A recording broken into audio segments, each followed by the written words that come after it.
봉독해 주신 이 말씀으로 거듭난 자의 특징이라는 제목으로 말씀을 전합니다. 이 말씀을 전하는 서두에 여러분에게 말씀드릴 것은 여러분들에게 거듭나라고 말씀드리는 설교가 아니고, 여러분은 이미 예수 그리스도를 영접하고 내 마음의 구세주를 믿은 자들은 이미 성령으로 인해서 거듭난 자들입니다. 할렐루야. 그런데 거듭나십시오라는 설교가 아니고 거듭난 자들의 특징, 거듭난 자들의 특징을 말씀을 살펴보면서 설교를 하실 텐데, 거듭난 자의 특징이 조금 전에 서두에 말씀드린 대로 은강교회 담임 목사님이 거듭난 자의 특징으로 우리에게 실물 교사로 보여주신 것입니다. 왜 그런가 하니까 자식이 얼마나 귀합니까? 그것도 둘째 아들이 한국 부산에 이어 외국의 대학 러시아과에 나왔어서 러시아에 가서 비즈니스를 하는데 그 얼마나 가고 싶었겠습니까? 그런데 그것을 뒤로 미루고 목회에 전념하시다가 이제 안식년을 맞이해서 그렇게 자녀의 집을 간 겁니다. 이러한 모든 상황이 바로 거듭난 자의 특징이라고 볼 수 있습니다. 할렐루야. 그래서 늘 담임 목사님은 모델이라는 말을 잘 씁니다. 모델. 그 천국의 모델, 천국 교회의 모델 되고 싶다. 그러니까 자기도 모델이 되고 싶은 거예요. 본인도. 그래서 이렇게 거듭난 자의 특징같이 살아온 그 목사님을 생각하면서 오늘 말씀 나누기를 소원합니다. 우리가 믿음으로 천성을 향해 살아가는 우리들의 삶을 이렇게 자세히 보면은 멀리서 보면 희극 같은 행복한 삶을 살 수 있습니다. 살 수 있습니다.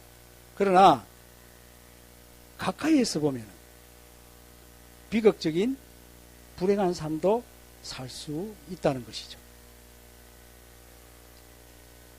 이러한 삶이 그대를 속일지라도 슬퍼하거나 노하지 말라. 우울한 날들을 견디며 믿어라. 기쁨의 날이 오리니 마음은 미래에 사는 것이다. 현재는 슬픈 것이지만 모든 것은 순간적이고 지나가는 것이다. 그리고 지나가는 것은 훗날 아름다운 추억이 될 것이다. 내 말이 아니고 근혜길 목사님 둘째 아들이 계시는 러시아 시인 푸시킨이 이런 소리를 했습니다. 우리네 삶을 말했다는 거죠. 예수님을 믿는 저나 여러분들이 이 땅에 태어나서 늙고 병들고 죽은 후에는 영원한 생명이 있다고 요한복음 11장 25절에서 26절에 말씀하고 있습니다. 함께 봉독한 본문 3절 다시 한번 읽어보겠습니다. 3절 시작.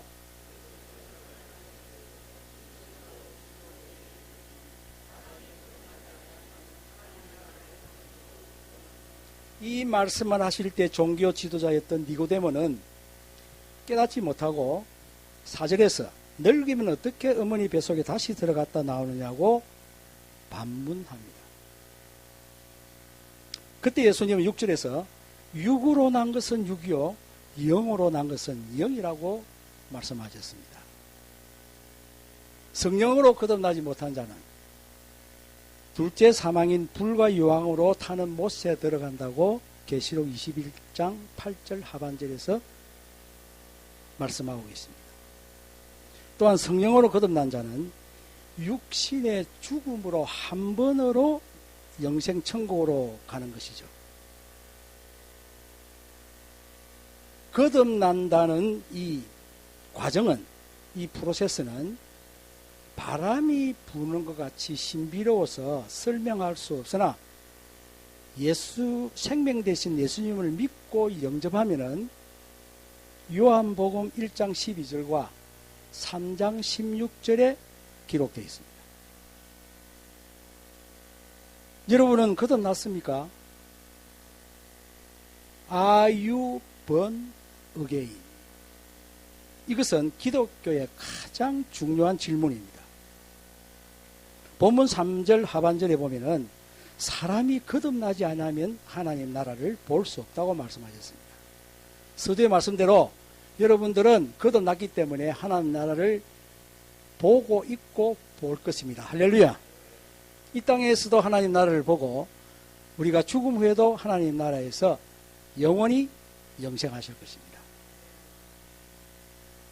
그러나 이렇게 믿음이 없는 자나 이렇게 거듭나지 못한 자는 나는 교인입니다. 그렇기 때문에 나는 거듭났습니다. 이것은 성립되지 않습니다. 남에게 대접을 받고자 하는 대로 남에게 대접을 하라. 이것은 황금률입니다. 마태복음 7장 12절 중반절 말씀이죠. 이 황금률을 지키고 모든 일에 정직하게 살고 선하게 살고 감옥에도 가지 않고 도덕적인 삶을 거듭나게 해주지는 못합니다.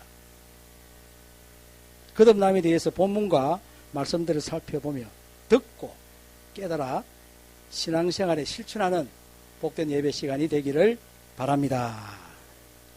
첫째, 거듭난 자는 죄의 습성들을 분리해서 쓰레기통에 버려야 합니다. 저는 집에서 이렇게 아내가 하는 그 가사 일을 도우고 있는데 다른 거는 조금 되는데 이 분리수거는 잘 안 되더라고요. 어려워요. 그거 참 힘들더라고.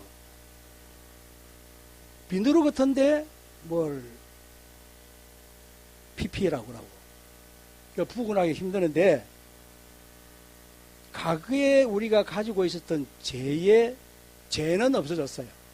그런데 죄를 통한 그 습성들이 아직까지 잔재하고 있다는 겁니다. 이것을 어디에다 버려야 되느냐?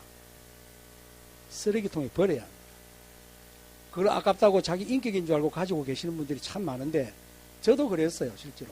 그것이 나의 인격인 줄 알았어요. 버려야 합니다. 이 버려라는 소리가 성경에서 한 3군데를 찾았는데 첫째 에베소서 4장 22절에서 24절입니다. 너희는 유혹의 욕심을 따라 썩어져가는 구습을 따르는 옛사람을 벗어 버리라 했어요. 할렐루야. 아직까지 안 벗고 계시는 분이 계십니다. 입고 있습니다. 그것이 구간이 맹간이라고 그 옛날 옷들이 이 옷에 참 편하니까 벗지 못하는 것 같아요. 둘째로 빌립보서 3장 7절에서 9절에서 보면은 바울은 주를 위해서 내가 유익하던 모든 것을 배설물로 여기고 버린다고 했어요. 그리고 야고보서 1장 21절 상반절에는 모든 더러운 것과 넘치는 악을 버리라고 했어요. 한 구절 더 있네요. 베드로전서 2장 1절 모든 악독과 기만과 외식과 시기와 모든 비방하는 말을 버리라고 했어요. 할렐루야. 거듭난 자는 죄를 짓던 못된 버릇을 끊어버리고 저는 옛날에 담배를 피웠습니다. 군대에 있을 때 50분 훈련받고 10분 휴식할 그 시간에 뭐 할 일이 있습니까? 다 그 하랑 담배를 피우니까 저도 피웠습니다. 그래서 이것이 제대를 하고 난 뒤에 사회에 복귀라고 교회를 나가는데 이 담배를 끊기가 힘들어서 그래서 말씀 그대로 이 담배를 딱 사가지고 가위를 가지고 한번 확 잘랐습니다. 근데 그게 안 끊어지더라고. 그게 아무리 잘라놔도 가위로 끊는 것이 아니고 안 피워야 되는데 그렇지 않습니까? 술을 끊으라니까 술은 나쁜 것이니까 내가 먹어서 다 없애버린다고. 다른 사람이 먹으면 안 된다고. 내가 먹어서 다 없애겠다고. 이렇게 먹는 사람도 있습니다. 그러니까 이 예수 믿는 거듭난 사람들 목은 끊는 것이 많아야 됩니다. 끊어야 됩니다. 벗어버리고. 지난날에 행하던 제약된 마음과 의지와 오랫동안 몸에 밴 나쁜 버릇을 다시는 가까이 하지 않고 버리는 것입니다.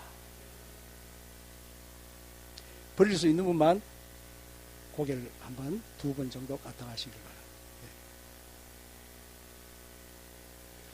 유신참마, 이런 고사성어가 있습니다. 이것은 유신이 말의 목을 베었다는 고사성어입니다. 삼국 통일을 이룩한 신라의 장군 김유신은 젊은 날 절세가인 청관의 기방에 드나들면서 주색에 빠져 있었습니다. 이 일을 알게 된 어머니가 치국 평천안을 원하는 꿈꾸는 자가 주색에 빠져서 어찌 큰 일을 이룰 수 있느냐고 호된 꾸지람 후에 그 기방에 가는 발을 끊기로 다짐했습니다. 누가요?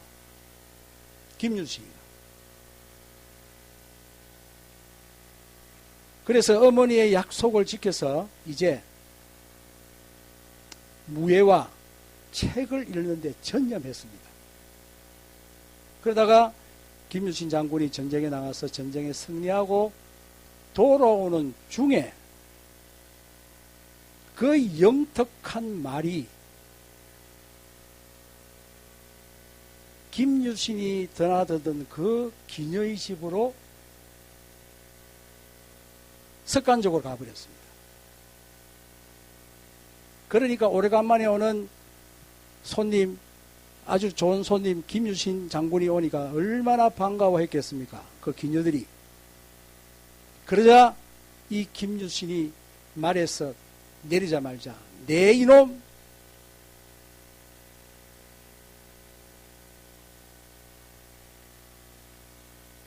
내가 비록 짐승이지만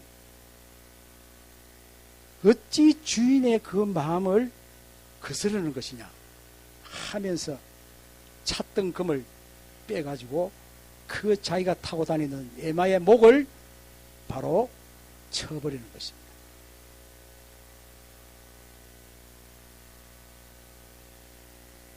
그 순간 옆에 있던 기녀들에게도 너희들도 나를 다시 유혹하면 이 말과 될 것이다. 말과 같이 될 것이다.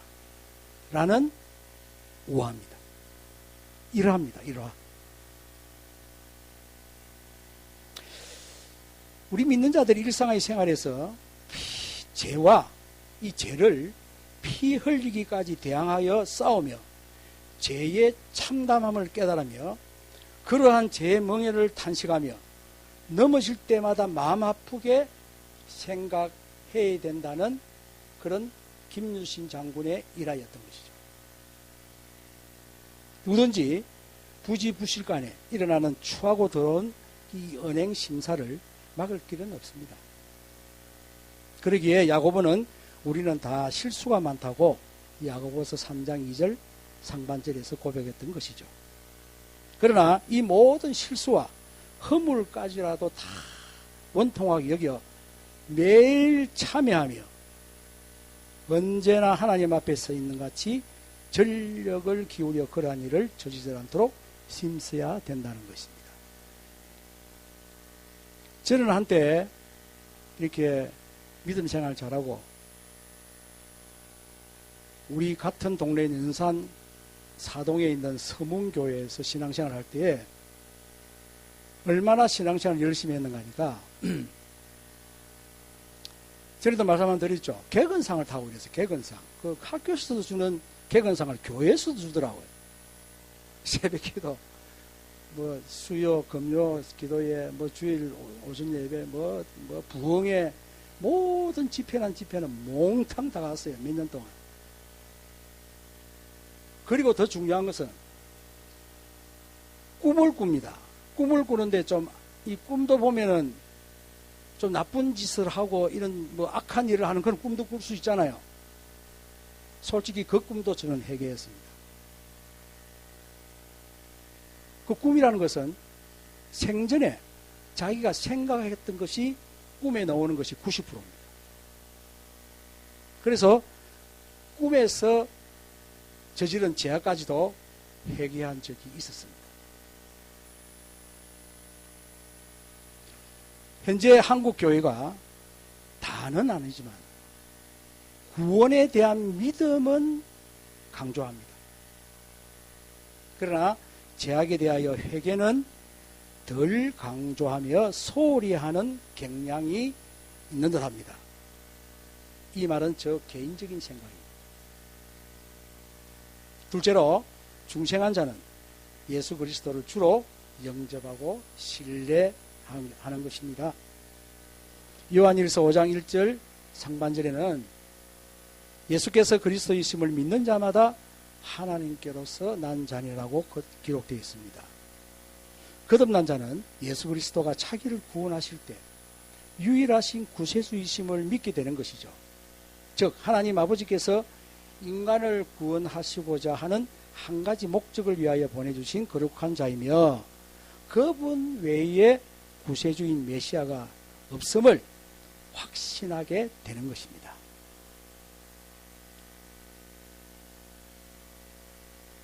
우리가 믿는 표출하는 방법이 신앙인데 이 신앙의 그 빼대가 교리라는 것입니다. 교리.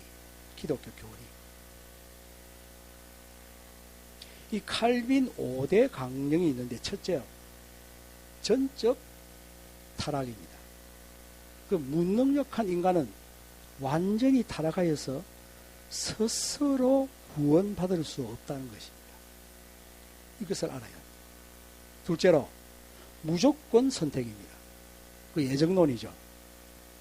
성부 하나님은 천국 갈 자를 지옥 갈 자를 창세전에 택정하셨다고 합니다. 이것을 알아야 합니다. 세 번째, 제한적인 속죄입니다. 성자 예수님은 십자가에서 흘린 보혈을 통해서 구원받을 자만을 위하여 십자가에서 피를 흘렸습니다. 넷째로 불가항력적 은혜입니다.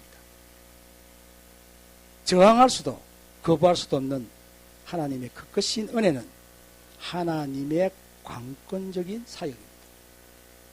할렐루야. 마지막으로 성도의 개인입니다. 이 말은 궁극적인 구원인데 성령님께서 저와 여러분을 선택한 자를 천국에 이를 때까지 인도해 주신다는 겁니다. 할렐루야. 이 5가지를 몸속에 빼긋이 교리의 신앙을 가져야 할 것입니다. 그런데 이 칼빈 5대 강령과 종교 개혁의 5가지 기치와 연관이 있습니다. 솔라 스크립처, 오직 성경. 솔라 피데, 오직 믿음. 솔라 그라티아, 오직 은혜. 솔라 그라티오스, 오직 그리스도. 솔라 데오 글로리아, 오직 하나님께만 영광. 이 교리를 우리 몸속에 뼈같이 단단하게 견고하게 있으면 흔들리지 않는 그런 믿음이 될 것입니다. 할렐루야. 첫째로 중생한 자는 어려운 생활, 즉 거룩한 생활에 힘쓰는 것입니다. 요한일서 2장 29절 하반절에 의를 행하는 자마다 그에게서 난 줄로 알리라 라고 했습니다. 그는 하나님의 뜻을 따라 모든 일을 거룩하게 행하며 하나님이 기뻐하시는 일을 하고 하나님이 싫어하시는 일은 피하려고 합니다.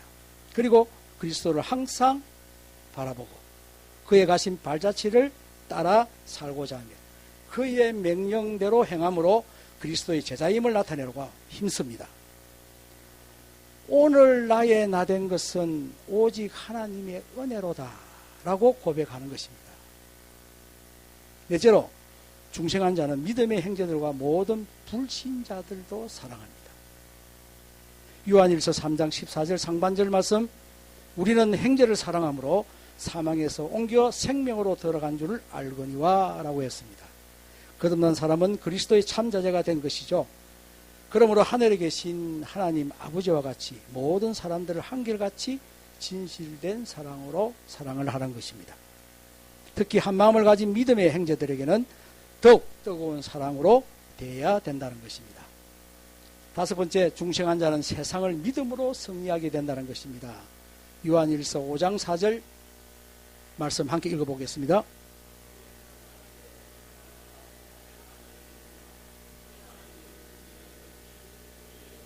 이라고 기록되어 있습니다. 성령으로 거듭난 자는 옳고 그름의 판단을 세상의 기준에 동조하지 않습니다. 그는 굳게 서서 두려움 없이 세상의 온갖 풍조에 휩쓸려 흘러 내려가지 않으며 남들이 무엇을 한들 자기의 목표를 굳히지 않습니다. 죽은 물고기는 물결을 따라 흘러내려가지만 살아있는 물고기는 거슬러 올라갈 수 있는 것이죠. 이것이 거듭난 자의 생활이라는 것입니다. 한 가지 더 이야기하겠습니다. 이건 이솝 우화입니다. 아까는 김유신의 일하였고 이솝 우화에 이런 우화가 하나 있습니다. 아버지와 아들이 당나귀를 팔러 장에 가고 있었습니다. 아버지는 고삐를 붙잡고 아들은 그 뒤를 따라가고 있었죠. 저런 바보같이 당나귀를 타지 않고 왜 끌고 가느냐, 이렇게 이야기하는 장사꾼의 이야기를 들으니까 그 말이 옳은 것 같아요. 짐승을 왜 끌고 가느냐, 타고 가지. 이래서 아버지는 당나귀 등에 아들을 태웠습니다. 그래서 가고 있었죠. 얼마쯤 가다 보니까 노인정에 계시는 노인들이 저런 아버지는 힘들게 당나귀를 끌고 가는데 아들이란 놈은 편안하게 타고 가다니 참 불효자식이구나. 이 소리를 또 들으니까 그 노인네들이 말이 맞는 것 같아. 그래서 아들은 니 내리라, 내가 타고 갈게. 이라도 자기가 또 타고 갑니다. 얼마쯤 가다가 빨래터에 아기를 업은 아낙네들이 모여 있었죠. 가엾기도 해라, 못된 아버지다. 가만 들어보니까 아낙네들이 또 말이 맞습니다. 그래서는 또 아버지는 아들을 당나귀에 태웠습니다. 당나귀에 이제 몇 명 탔습니까? 아들하고 아들이 둘이 탔지 않습니까? 말이 아니고 당나귀, 조그마한 당나귀. 예수님이 예루살렘 입성할 때 탔던 당나귀. 제주도에 있는 당나귀 말이죠. 그러니까 조그만 당나귀에 두 사람이 타고 있으니까 동네 아가씨들이 보고 아이고 가엾어라, 당나귀 보고 이야기합니다. 그의 아버지 가만히 생각하니까 또 그 아가씨 말이 맞습니다. 조그마한 당나귀가 둘이나 탔으니 이 당나귀가 장에 가기 전까지 그냥 쓰러져 버리겠다. 이라고 고민하고 있는데 어떤 사람이 야, 그러지 말고 당나귀를 그냥 메고 가라. 이랍니다. 그 말 들어보니 또 말이 있거든요. 그래서 당나귀를 메고 가다가 거기에 강가를 지나가다가 당나귀가 물을 보고 놀래서 퍼드덕거리는 바람에 서희가 다 빠졌답니다.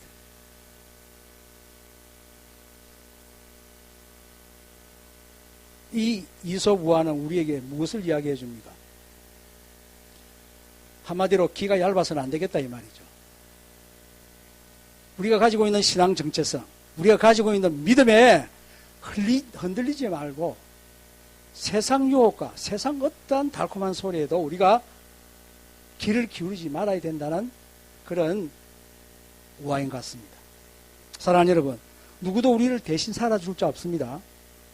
우리의 믿음의 의견에 방해하는 세상 논리에 휩쓸리지 않는 자 되기를 바랍니다. 타인에게 비난을 받든지 칭찬을 받든지 그것이 별로 문제가 되지 않고 우리의 가진 믿음의 그 첫째 목적은 하나님을 기쁘시게 하는 것이며 이 목적을 향해 믿음을 가지고 전진할 뿐입니다. 할렐루야. 말씀을 맺습니다. 중생한 자는, 거듭난 자는 어렵고 진실하며 착하고 친절한 그러한 정결한 삶을 살게 되는 것입니다. 요한일서 5장 18절 상반절 말씀, 하나님께로서 난 자는 다 범죄하지 않는다고 말했습니다. 성령으로 거듭난 자는 자기 영혼이 더럽히지 않게 하여 상가 조심합니다. 바다 물고기가 평생 바다에 있지만은 그 고기를 열어보면 소금기가 하나도 없습니다. 도리어 국을 낄 때는 소금을 넣어야 되고 간장에 찍어 먹어야 됩니다. 이렇게 바다 물고기도 짠 바다에 평생 살면서도 그 짠 물에 배이지 않는 것처럼 우리의 믿음의 사람들이 이 지옥과 같은 이 세상을 살아가면서 이 말세지마를 살아가면서 거듭난 자로 살아가면은 세상의 유혹과 시험에 우리가 넘어지지 않고 세상 죄에 배이지 않는다는 것입니다. 그래서 우리가 죄에 물들지 않으려고 거룩한 삶을 지향하는 것입니다.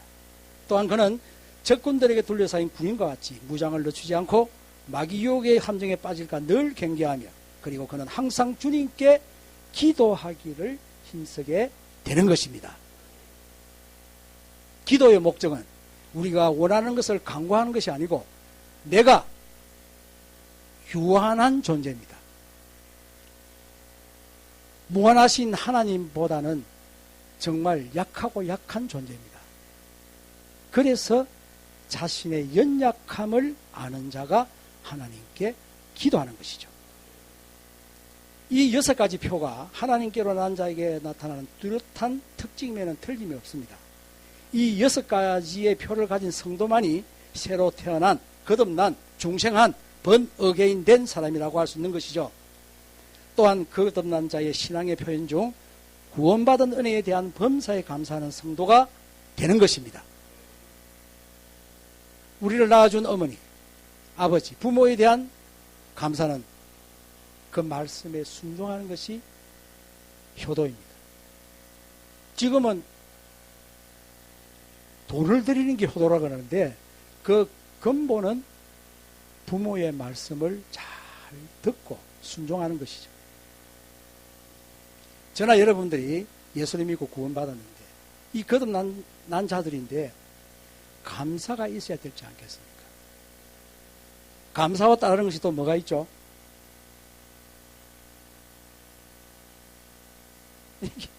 이게 제일 중요합니다. 죄송합니다. 우리에게 주어진 모든 한 해의 이제 절반을 지납니다. 다음 7월 첫 주에는 본교회에서는 맥주 감사주일로 지킵니다. 우리 모두 절기 예배에 참석하여 지금까지 어림없이 하나님의 도우심으로 지내온 은혜에 감사하시고 그 표현, 감사 표현인 예물도 함께 봉헌하심으로 주님께 기쁨이 되시는 안강교회 성도들이 되시기를 바랍니다. 사랑하는 성도 여러분, 말씀을 마치겠습니다. 중생의 표는 빚된 자로서 변화된 자, 성숙한 삶을 사는 것을 일컫는 것입니다. 교회 의식과 예전 짝퉁 신앙생활에 익숙한 자가 아닌 것입니다. 죄의 습성을 멀리하고 믿음 생활, 어려운 생활을 하며 거룩함으로 하나님을 사랑하고 불신 이웃과 믿음의 형제를 사랑하고 제약된 세상을 믿음으로 승리하는 삶을 살게 되는 것입니다.